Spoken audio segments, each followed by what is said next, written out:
Tucked away in a leafy Durban suburb, the centre has been saving injured and orphaned animals for more than 40 years. But caring for the animals is an intensive and often costly task.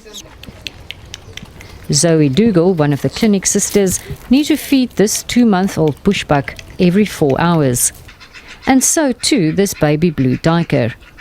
Dougal has to make sure there is little human interaction with the animals for successful release back into the wild. When the babies first come in, they're normally very young, so I've got to start my feeding at 5 a.m. and then from there every 4 hours I've got to make sure I feed them. I don't spend too much time with them just because of habituation, so I literally will feed and then I'll leave them alone. They do sometimes headbutt you because that's how they stimulate milk and mom, so you do try and get out as quick as possible. The more than 100 leopard tortoises Crow cares for feed on mulberry and hibiscus leaves. In the bird clinic, crested barbets, sparrows, mousebirds and weavers cause a real racket at feeding time. Some of them were rescued after falling out of their nests, while others were injured by domestic animals. It's often a painstaking task to give them the nourishment they need.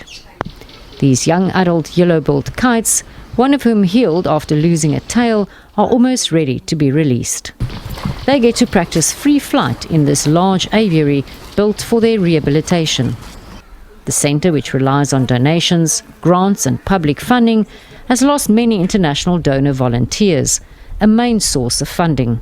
Obviously fuel, inflation, etc. has really skyrocketed the costs for operations of the organisation. At the moment we are running between about 300 to 350,000 a month just to keep the operation going. So it is quite intensive.